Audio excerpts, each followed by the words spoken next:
जय श्री राम साथियों। उत्तर प्रदेश के बदायूं जिले में दो भाइयों की नृशंस हत्या कर दी जाती है। छोटे छोटे मासूम बच्चे 13 साल के 6 साल के मार दिए जाते हैं। चाकुओं से गोद गोद के निर्मम हत्या कर दी जाती है। हत्या करने वाला कौन? हत्या करने वाले दो भाई साजिद और जावेद, जो उनके घर के सामने अपनी सैलून चलाया करते थे। ये बच्चे उनके साथ घुलते मिलते थे, जरूर आना जाना लगा रहा दोनों परिवारों का एक दूसरे के साथ। साजिद जाता है बच्चों के घर पे और उनकी मम्मी को कहता है कि भाभी, मेरी बीवी बीमार है, उसके इलाज के लिए मुझे 5,000 रुपये की ज़रूरत है। वो हिंदू महिला उसको उस पर तरस आती है और वो उसे 5,000 रुपये देने के लिए चली जाती है। इसी बीच साजिद कहता है कि मेरी तबीयत थोड़ी ख़राब हो रही है, घबराहट सी हो रही है, मैं क्या छत पे जा सकता हूँ? उन्होंने बोला हाँ हाँ, घर पे चले जाओ। तभी एक बच्चा बोलता है कि मैं पानी लेके आता हूँ। वो पानी लेने जाता है।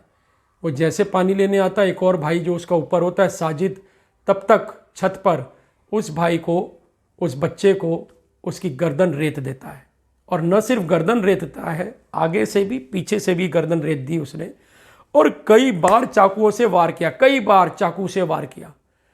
तब तक जब बड़ा भाई पहुंचता है तो तब तक एक और भाई जब ऊपर पहुंचता है तो उसको भी मारने का प्रयास किया जाता है और दोनों को मार देते हैं। इस बीच तीसरा बच्चा जो है वो आता है तो वो देखता है, उसको भी मारने की कोशिश की जाती है, लेकिन भगवान उसे बचा लेते हैं, किसी प्रकार से बच जाता है। तब तक परिवार के लोगों को पता चल जाता है, उन बच्चों की माँ को, उनकी दादी को पता चलता है कि साजिद और जावेद ने दोनों बच्चों की नृशंस हत्या कर दी है। छोटा बच्चा जो एक और था 9 वर्ष का, वो बुरी तरह घायल हो चुका होता है। तो वो लोग हल्ला मचाते हैं, आस पड़ोस के लोग आते हैं। परिजनों का कहना है कि लोगों ने उसको पकड़ा और पुलिस को दे दिया। हालांकि पुलिस कहती है कि ये लोग वहाँ से भागे थे और फिर उसमें एक का एनकाउंटर हो जाता है और एक बच के भाग जाता है। दोस्तों, इस पूरे क्राइम के पीछे कुछ चीज़ें ऐसी हैं जो पहले दिन अनसुलझे थे। लोगों को समझ में ही नहीं आ रहा था कि आफ्टरऑल ये क्राइम हुआ तो हुआ क्यों, वजह क्या थी। औरत ने उसे पैसे देने से मना नहीं किया, वो उसे हेल्प कर रही थी, तो उस महिला के बच्चों को क्यों मार दिया गया? बहुत सारी शक की सुइयां घूम रही थी। ऐसा लग रहा था कि क्या पता इन बच्चों ने इनके बारे में कोई बात, ऐसी जानकारी इनको हो और वो खामोश करना चाह रहे हो इनको, वो नहीं चाहते हो कि पब्लिक को पता चले, तो इसीलिए उस राज को दबाने के लिए बच्चों की हत्या कर दी गई। लेकिन अगर जो लोग क्रिमिनल एक्ट्स को समझते हैं, उसको अगर आप माने, तो कोई भी अपराधी किसी भी राज को दबाने के लिए सरेआम जाके चाकू नहीं मारता। वो कहीं सेक्लूडेड प्लेस में, आइसोलेटेड प्लेस में ले जाके अपने विक्टिम को मार देता है, जिससे वो राज भी दब जाए और वो बच भी जाए। यहाँ पर साजिद और जावेद दोनों घर में आते हैं। उससे पहले वो बाजार से एक छुरा खरीद के लाते हैं और उनको पता था कि उनको जाके बच्चों को मारना है, तो उसके लिए कहानी बुनते हैं। जैसा कि अभी जावेद जो पकड़ा गया है वो बोल रहा है कि मेरा भाई साजिद बचपन से बीमार रहता था और उसको दौरे पड़ा करते थे, इसलिए बहुत गुस्से में रहता था। तो वो वहाँ पर गया और फिर उसके बाद उसने गुस्से में बच्चों की हत्या कर दी। अरे तो तुम्हें तो मालूम था वो गुस्से में है, वो मारेगा, वो चाकू लेके आया है, तो तुमने रोकने की कोशिश क्यों नहीं की? ये कैसा भाई है?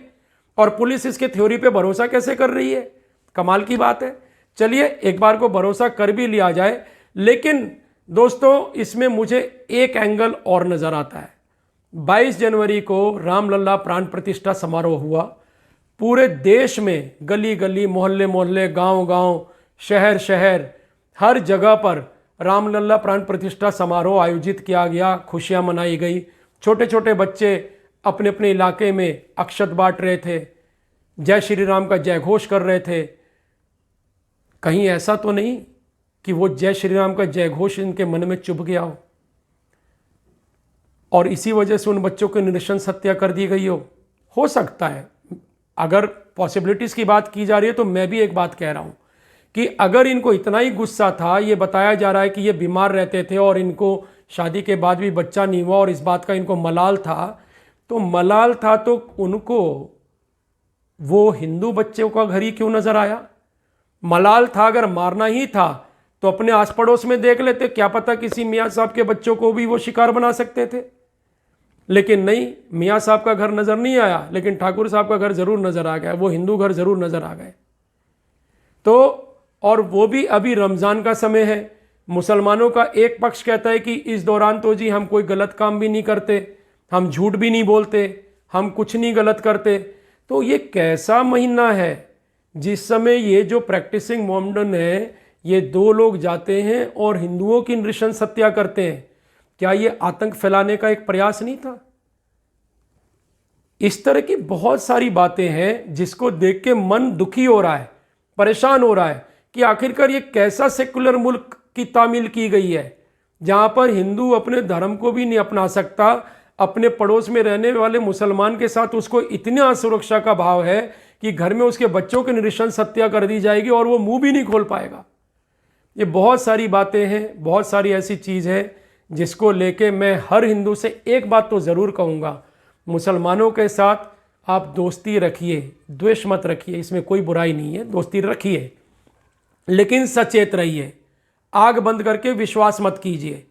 अगर आप आंख बंद करके विश्वास करेंगे तो हो सकता है बदायूं जैसी घटना कल को आपको भी झेलना पड़े, हो सकता है कन्हैया लाल वाली घटना कल को आपको भी झेलना पड़े। इसलिए सभी हिंदुओं से मेरा निवेदन है, सावधान रहें, सचेत रहें और जो भी इस तरह की नृशंस हत्या हो रही है, पीड़ित परिवार का साथ ज़रूर दें। मैं रॉबिन शर्मा इसी तरह से जनहित में स्टोरीज़ लेके आपके बीच आता रहूँगा। यदि आपको हमारी स्टोरी पसंद आई है तो लाइक करें, शेयर करें और हमारे चैनल भारत मांगे जवाब को ज़रूर सब्सक्राइब करें। जय हिंद, जय भारत, जय श्री राम।